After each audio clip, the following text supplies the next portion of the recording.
Gabit Media. This video looks at how to get great slow motion clips and frames per second, or frame rates. Now, slow motion is used for a lot of aspects of film production.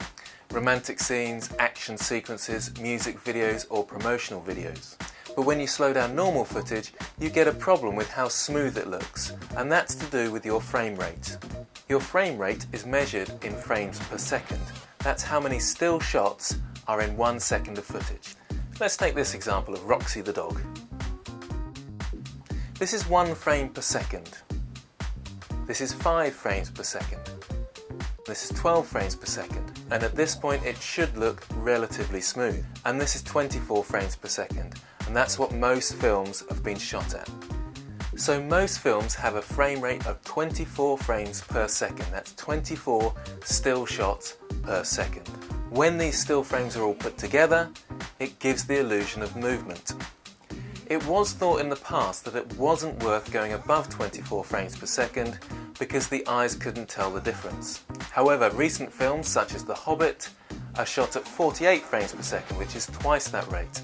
Some stop-motion animations such as Aardman's Wallace and Gromit are shot at 12 frames per second. And at 12 frames a second, they still look quite smooth. So what does this have to do with slow motion?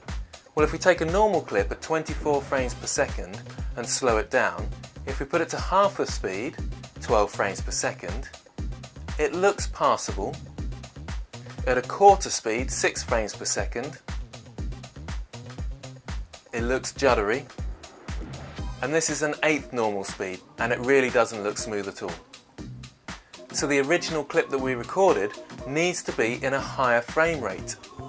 So if we doubled the frame rate and shot at 48 frames per second, half the speed, everything would be half the speed and therefore in slow motion, but it would still look like normal film, so nice and smooth.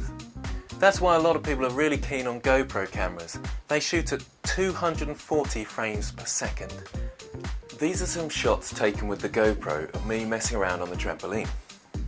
Each of the shots are at 1/10 of normal speed.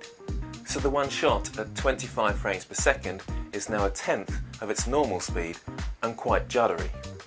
And you can see the difference in smoothness as you get to the 240 frames per second shot.